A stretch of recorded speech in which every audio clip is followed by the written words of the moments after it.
The tile floor feels cold against my cheek, and Jake's eyes, which are typically reserved for delayed flights or burnt toast, are looking down at me from somewhere above. I don't think he's annoyed by his pregnant wife lying over our kitchen floor. I'm Nova, and I never imagined telling my husband I was pregnant in this way. Jake replies, "You really need to stop being so dramatic," his voice coming from a distance that seems to be miles away. I have a meeting in 20 minutes. I try to push myself up, but the room spins. The morning sickness strikes harder this time as my fingers slide across the glossy tiles. I stumble into the sink before I've even gotten to my knees. Jesus Christ, Nova. Jake's footsteps retreat. I'll be late. Don't leave. I manage between heaves. Please, I need to tell you something. The footsteps pause. I hear him adjusting his tie, that expensive silk one his mother gave him last Christmas. Can it wait? I have the Thompson project presentation today. I grip the counter, pulling myself upright. The world tilts dangerously, but I force myself to turn and face him. I'm pregnant. Jake's face goes blank, like someone hit pause on a video. His hand freezes mid-tie adjustment. What? 8 weeks, I say. I found out yesterday. He blinks rapidly, his jaw working. Are you sure? 3 tests and a doctor's appointment, sure. Jake's eyes dart around the kitchen, landing anywhere but on me. He checks his watch. Look, we'll talk about this tonight. I really can't be late for this meeting. Tonight? My voice cracks. Jake, I just told you we're having a baby. And that's big news. He grabs his briefcase from the counter. But Maya's been working on this presentation for weeks, and if I'm not there to support her... Maya. Something cold settles in my stomach, heavier than morning sickness. Your new coworker, Maya. He corrects me automatically. Project partner. Listen, we'll figure this out later, okay? Take some ginger ale or something. Before I can respond, he's gone. The front door closes with a decisive click that echoes through our suddenly too large house. I slide back down to the floor, pressing my forehead against the cabinet door. My phone buzzes, a text from Helen.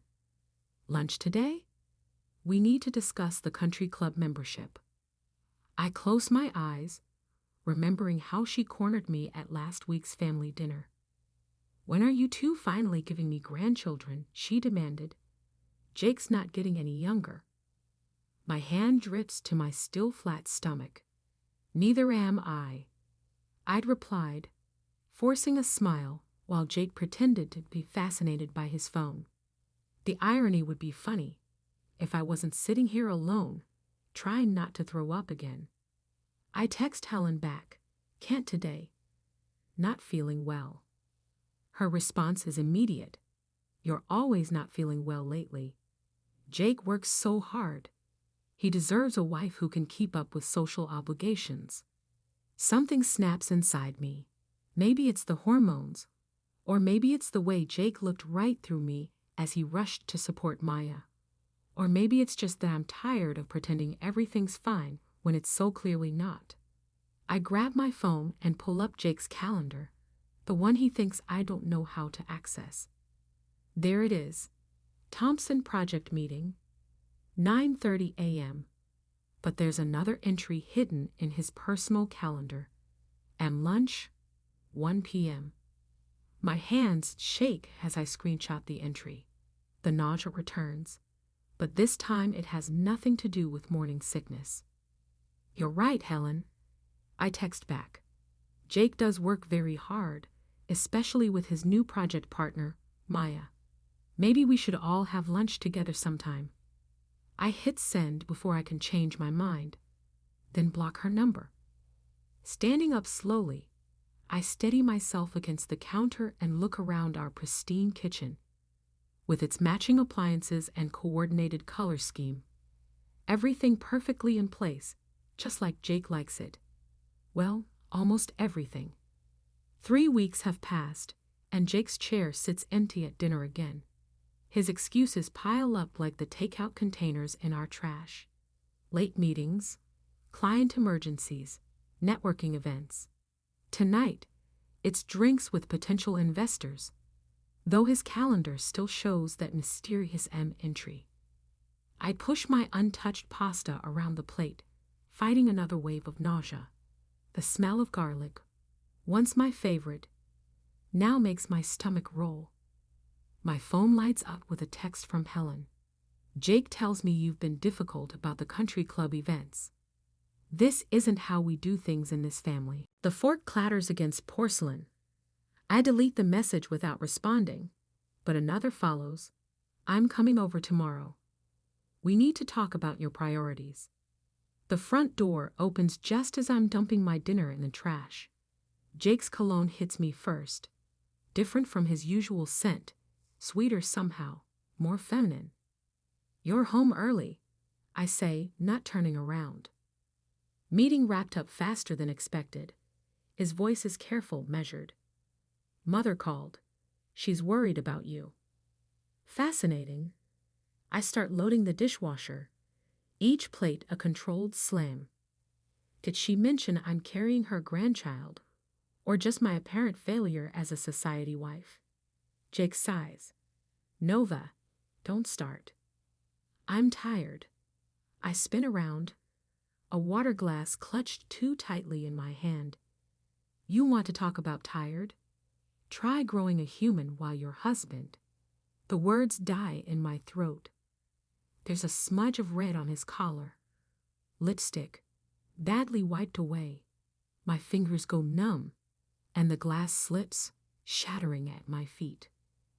Don't move, Jake says, stepping forward. You'll cut yourself. Stay back. My voice sounds strange, distant. I've got it. You're being ridiculous. Let me help. Like you helped at my first ultrasound appointment. His face tightens. The Thompson Project is crucial for my career. Is that what we're calling it now? What's that supposed to mean? I laugh, and it sounds all wrong. Your mother's coming over tomorrow. Should I tell her about the lipstick on your collar, or would you prefer to explain it yourself? Jake's hand flies to his neck, then drops. Something cold and calculating crosses his face. You're hormonal, imagining things. This pregnancy is clearly affecting your judgment. Don't. My hands shake as I reach for the broom.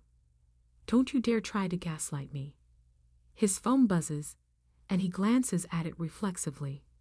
His expression softens for a fraction of a second before he catches himself. Is that another emergency meeting? I ask quietly. Client follow-up. He backs toward the door. I need to take this. Of course you do. He pauses in the doorway. We'll talk tomorrow, after you've calmed down. Mother will help you see reason. The door closes behind him, and I'm alone with the broken glass again. My phone pings, a message from Helen. Jake says you're becoming unstable. We need to discuss medication options. Slowly, deliberately, I open my laptop and pull up the tracking app, the one installed on Jake's phone last week. The dot moves steadily across the map, not toward his office, but toward the expensive apartment complex where Maya lives. I open a new document and start typing. Day 21 of surveillance. Subject left house at 9:47 p.m. after gaslighting attempt. Current location. I add screenshots of his location, the calendar entries, photos of the lipstick stain.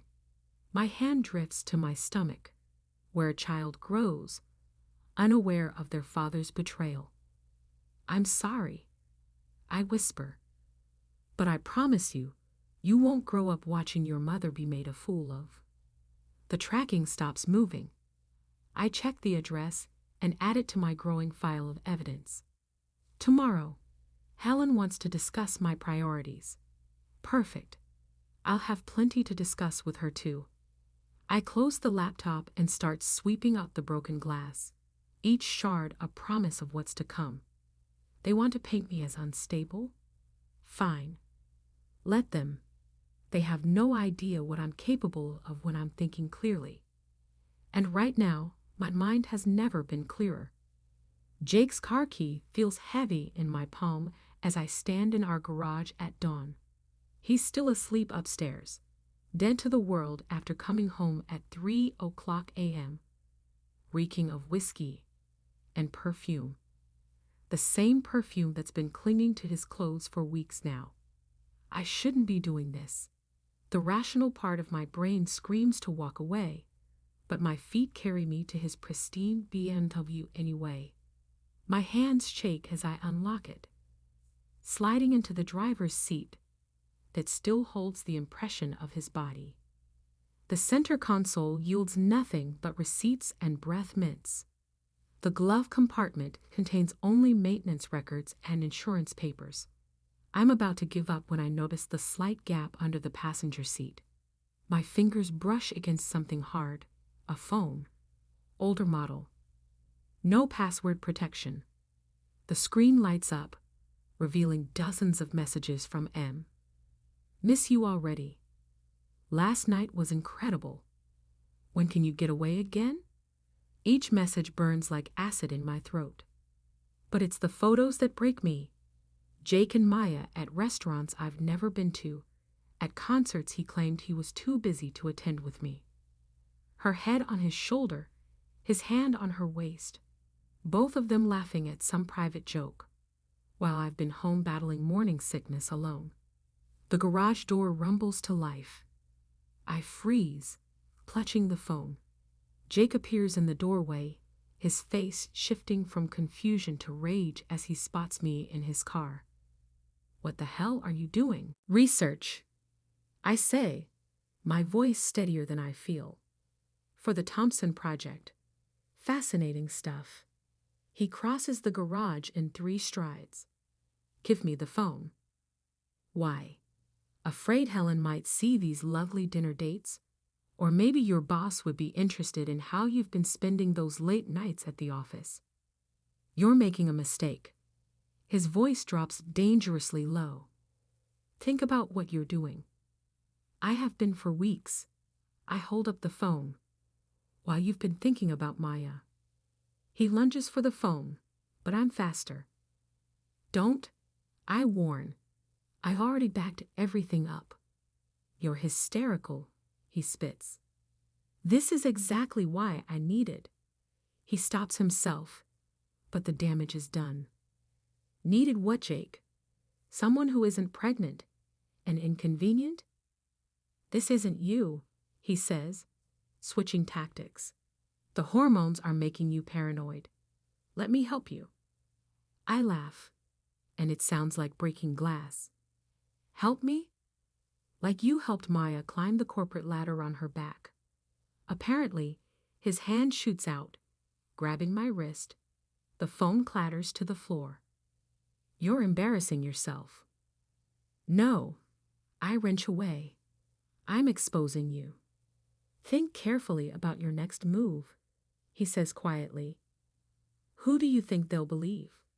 The successful executive or his unstable, hormonal wife?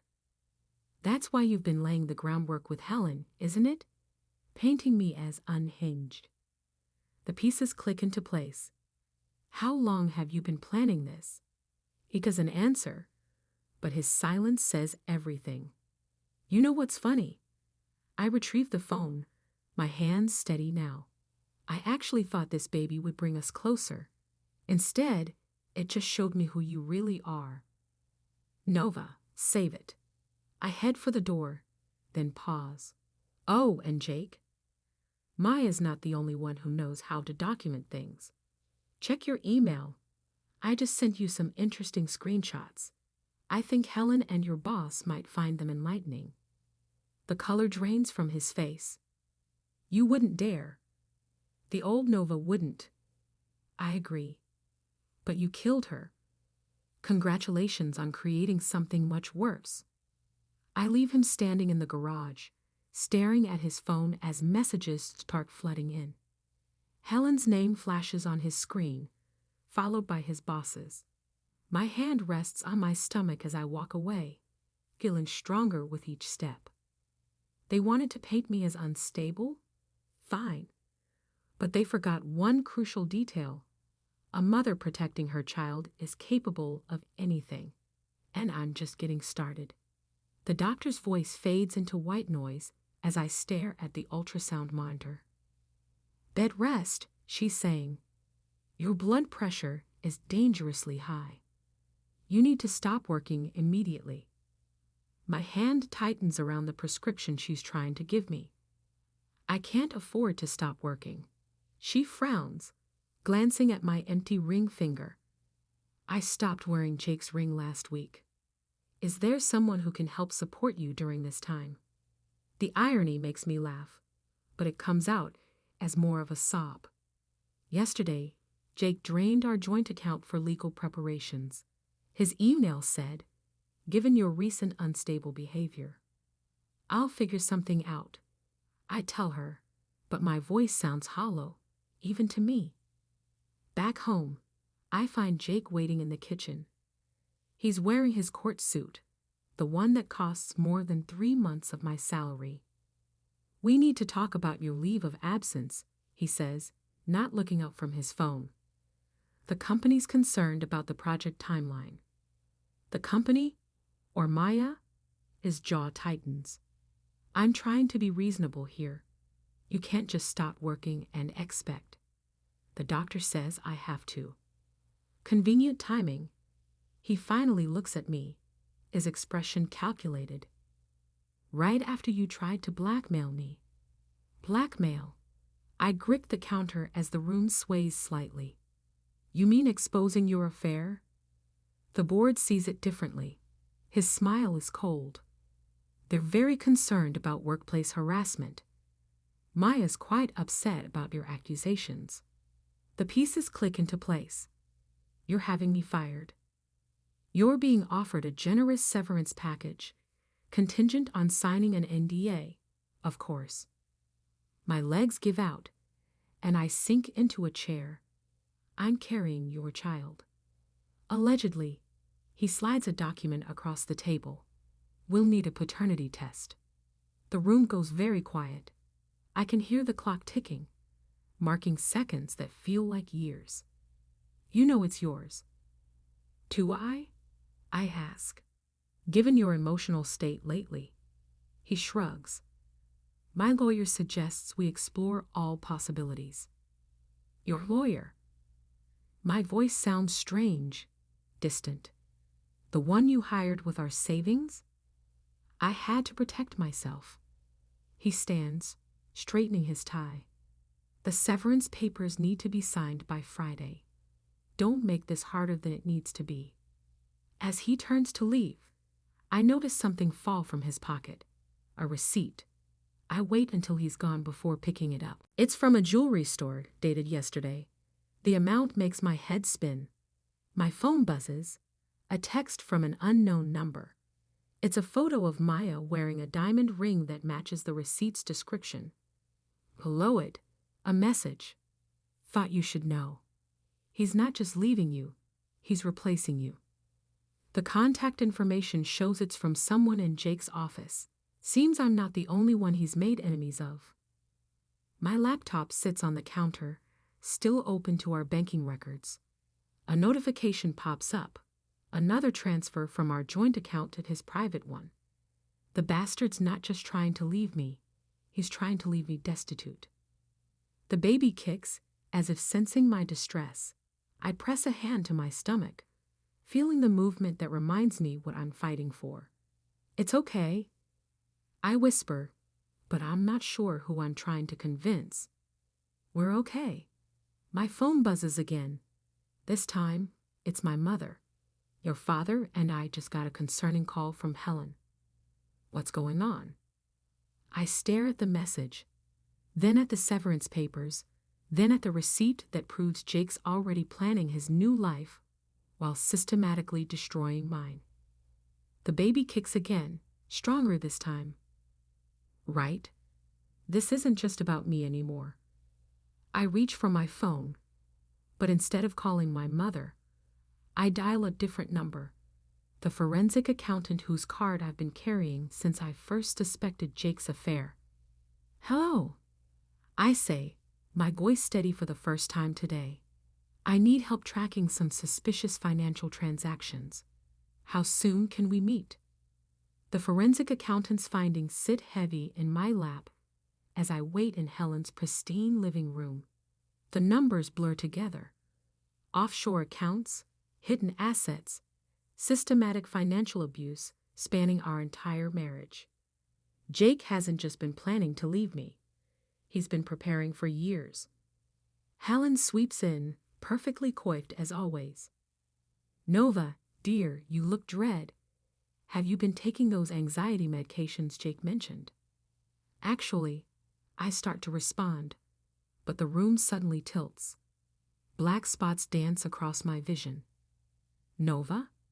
Helen's voice shifts from condescending to concerned. Nova. I wake up in the hospital, the steady beep of monitors marking time. Helen sits beside me, her makeup smeared, something I've never seen before. Your blood pressure bottomed out, she says quietly. The baby. My hands fly to my stomach. Is stable for now. She picks up my chart, squinting through designer frames. But they're concerned about preeclampsia. Nova, why didn't you tell anyone how bad things were? I laugh, but it comes out as a sob. I tried. You told me I was being dramatic. She flinches. I thought Jake said. Jake says a lot of things. I pull the accountant's report from my bag. Like how he's been funneling money into secret accounts since before our wedding. Helen's hands shake as she reads. Her face grows paler with each page. This can't be right, she murmurs. My son wouldn't. Check the transfers to Maya Thompson. My voice sounds distant, clinical. They started 6 months ago, right when I got pregnant. She flips pages frantically until she finds it. Her sharp intake of breath tells me she's seen the engagement ring purchase. I'm going to be safe, she whispers. That's how I felt when the door opens, cutting me off. Jake strides in, Maya trailing behind him. They freeze at the sight of Helen. Mother, Jake recovers quickly. You shouldn't be here. Nova's been making wild accusations about the money you've been hiding. Helen's voice could freeze hell, or about your pregnant mistress. Maya's hand flies to her stomach. The gesture is unconscious, instinctive, and damning. The monitors start beeping faster as the pieces click into place. You're pregnant? Jake steps forward, all smooth concern. Nova, you need to calm down. Don't you dare. Helen rises, a lioness protecting her cub. How long? 3 months, Maya whispers. The timeline hits me like a physical blow. He got her pregnant while I was battling morning sickness, while I was trying to save our marriage. Get out. Helen's voice trembles with rage. Both of you. Mother, you don't understand. I understand perfectly. She holds up the financial report. I understand you're not just a cheater, but a thief. I understand you've been systematically destroying your wife while building a life with her. The monitors shriek as my vision blurs again. Nova. Helen's voice seems to come from very far away. I need help in here. Medical staff flood the room. Through the chaos, I see Jake being forcibly removed, his protests lost in the commotion. The last thing I hear before consciousness fades is Helen's voice, steel sharp and certain. Call my lawyer now. I surface briefly, catching fragments of conversation. Emergency C-section if her pressure doesn't stabilize. Restraining order against the husband, Financial forensics team. Helen's hand grips mine. I was wrong about everything, she whispers. But I'm here now. We're going to destroy him, Nova. For both our grandchildren. The monitor steadies as I process her words. Jake didn't just betray me. He betrayed his mother, his unborn child, his entire family legacy. And Helen, with her social connections and financial power, has just become my most powerful ally. I squeeze her hand back, letting her feel my response. We don't need words anymore. We both understand what needs to be done. The game has changed. This isn't just about revenge anymore. It's about justice. And with Helen Adams on my side, Jake is about to learn exactly what it means to lose everything. The house feels different when Helen and I return from the hospital. Maybe it's the way Jake's left dirty dishes everywhere, or how his and Maya's clothes litter our bedroom floor. He's been living like a bachelor while I fought for our baby's life. Don't touch anything, Helen says, photographing each room. The lawyers need to see how he's treated the marital home. I nod, one hand on my still swollen belly.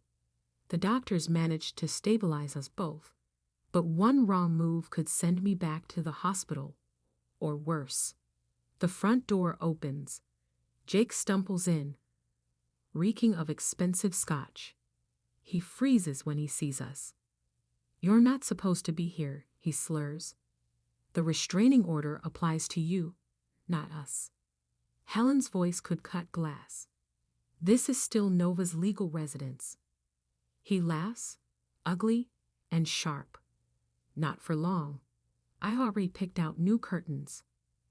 My legs threaten to give out, but I force myself to stand straight. Where's the nursery furniture? Sold it, he shrugs. Maya wanted different stuff for our baby. The room spins. Helen grabs my arm, studying me. You sold. I can't finish the sentence. Along with your grandmother's jewelry, he smirks. Should have kept better track of your things, Nova. Helen's grip tightens. Those were family heirlooms. We're being the operative word. Jake loosens his tie. Like this marriage, past tense. The court might see it differently, Helen says. Once they review the financial records. Something shifts in Jake's eyes, a flash of fear, quickly masked by anger. You really want to play this game? I can make things very difficult. More difficult than trying to kill your child. The words escape before I can stop them. He steps forward, menacing. Careful, Nova. Stress isn't good for your condition. Remember? Are you threatening her? Helen moves between us, just stating facts. His smile turns cruel, like the fact that Maya's pregnancy is progressing perfectly. No complications, no drama. Maybe the problem isn't the stress, Nova. Maybe it's just you. The baby kicks hard as if protesting.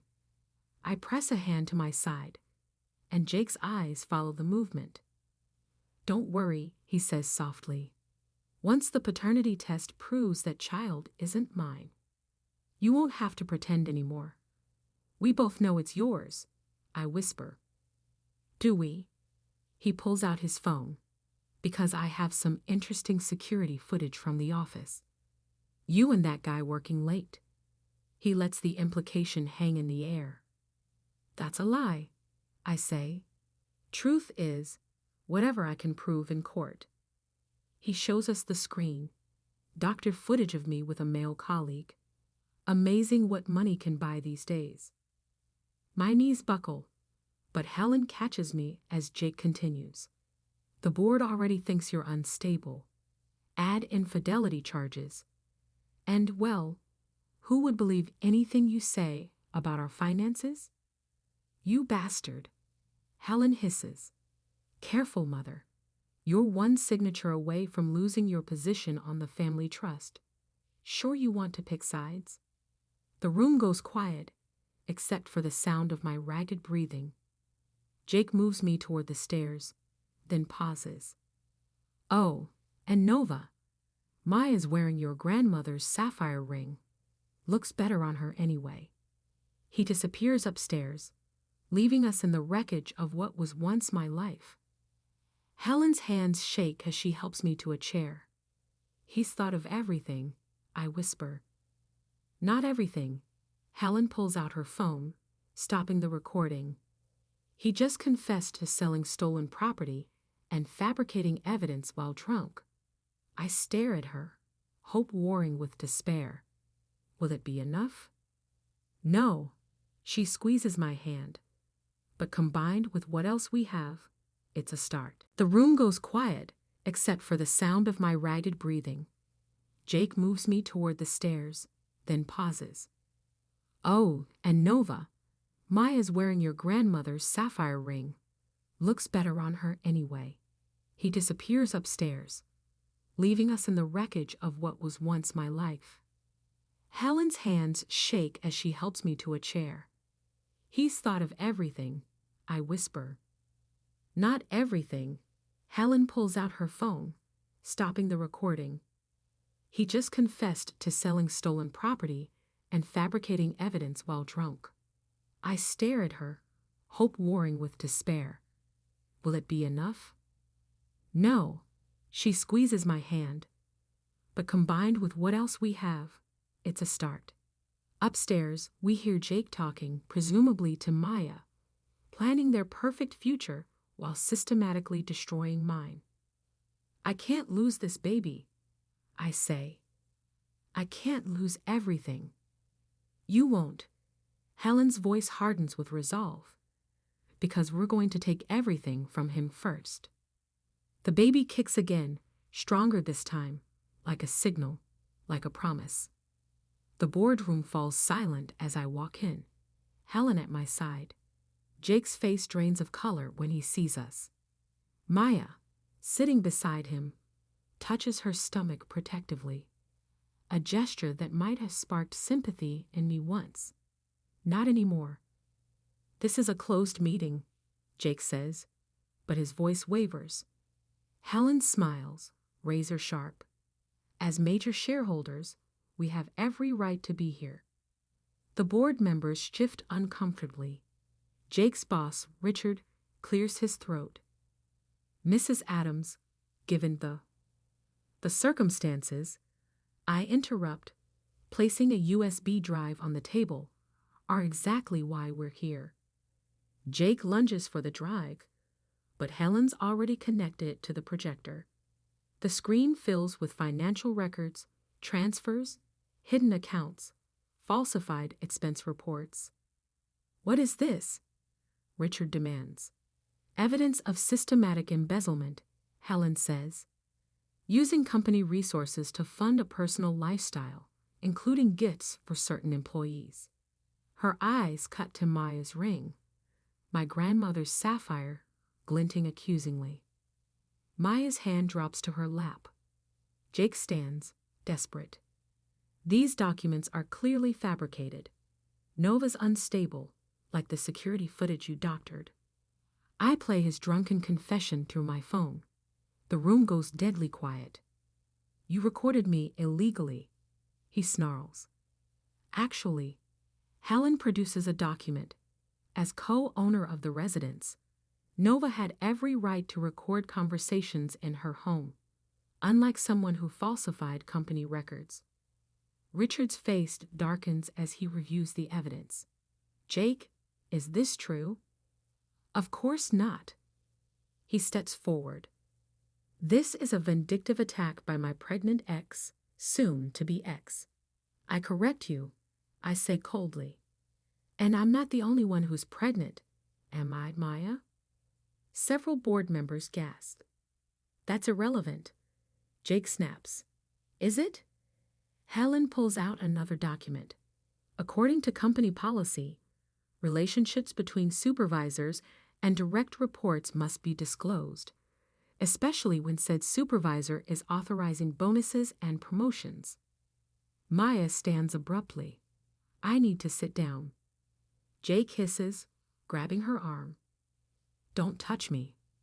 She jerks away. You said this would never come out. You promised Maya. He warns, but she's unraveling. You said you'd handle everything. The money, the promotion, the baby. She stops, horror dawning on her face. The baby. Richard's voice could freeze hell. The position we just promoted you to is meant for someone who's taking maternity leave.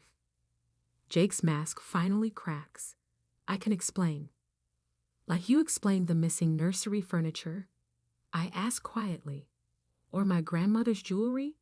Or the trust fund you drained? He lunges toward me, but security is already moving. I wouldn't. Helen says coldly. Assaulting a pregnant woman in front of witnesses?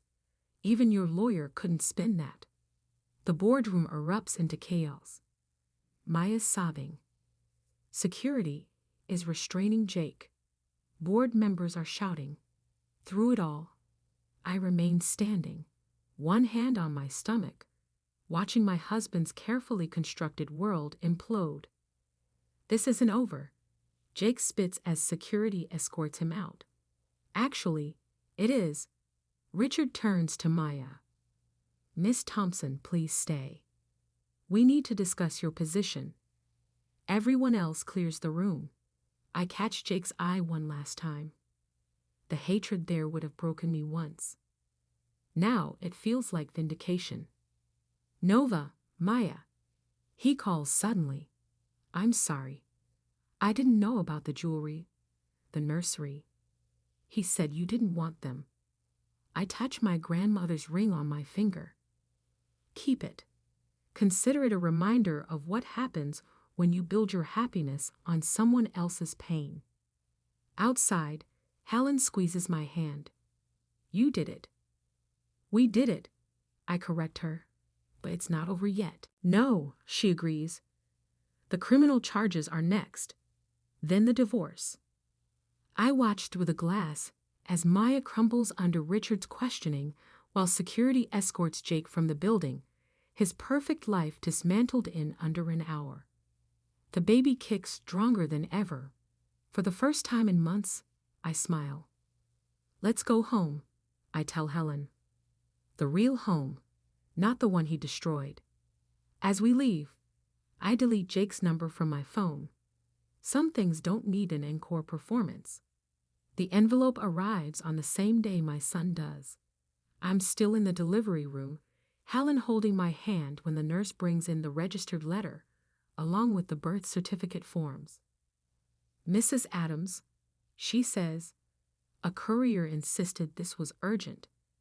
The return address shows Jake's lawyer's firm. My hands shake as I open it, but not from fear, not anymore. Inside is a single sheet of paper and a key. The letter is handwritten in Jake's precise script. I found this in my father's study. Maybe now I understand why he left. The key belongs to a safety deposit box. Helen's eyes widen in recognition. That's your grandmother's key, she whispers. The one Jake claimed he lost. My son stirs in his bassinet, and something clicks into place. Can you check what's in it? Helen returns an hour later holding a familiar velvet box. Inside, my grandmother's jewelry collection gleams. Every piece Jake claimed he'd sold. There's more.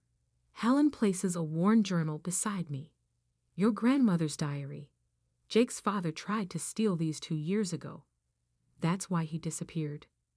The baby fusses, and I lift him, studying his tiny features. He has Jake's eyes, but they're softer somehow. Kinder. He was trying to tell me something. I realize. About patterns, about fathers and sons. Helen takes the diary. Should I read it? No. I touch my son's cheek. Some cycles need to end. The nurse returns with the birth certificate forms. Have you chosen a name? I look at my son, at the jewelry that represents generations of strong women at Helen, who helped me break free. James, I say finally, but not after his father, after my grandmother. Helen's breath catches. Nova, he'll know where he comes from. I know, I say firmly, but he'll write his own story. A commotion outside interrupts us. Jake's voice carries through the door. I have a right to see my son. Security arrives before he reaches us, but not before I glimpse his face through the window, haunted, desperate. For a moment, I see his father in him, the same pattern playing out again. Should I call the police? Helen asks. I look down at James, peaceful despite the chaos. No, let him go, after everything he did. That's why. I adjust James's blanket. I won't let anger shape my son's world the way it shaped Jake's. Later, when the hospital quiets, I read Jake's letter again. Between the lines, I see a different story, not just of betrayal and revenge, but of broken men trying to outrun their father's shadows. Helen helps me pack the jewelry away, but I keep one piece out, a simple silver locket. Inside, I place a tiny photo of James next to the faded picture of my grandmother. What will you tell him? Helen asks about Jake.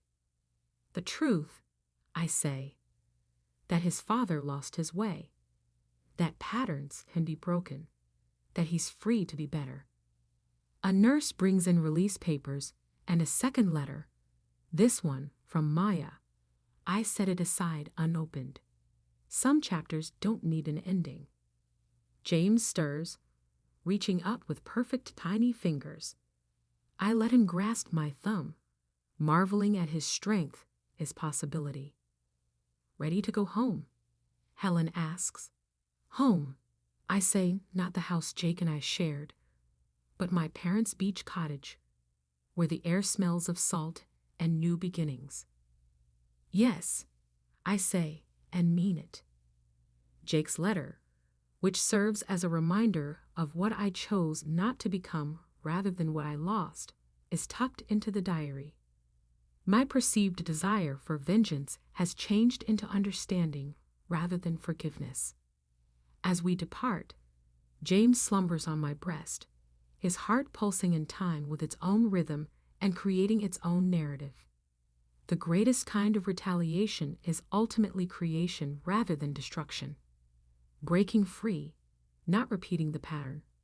My son and I emerge from the shadows and enter the sunlight.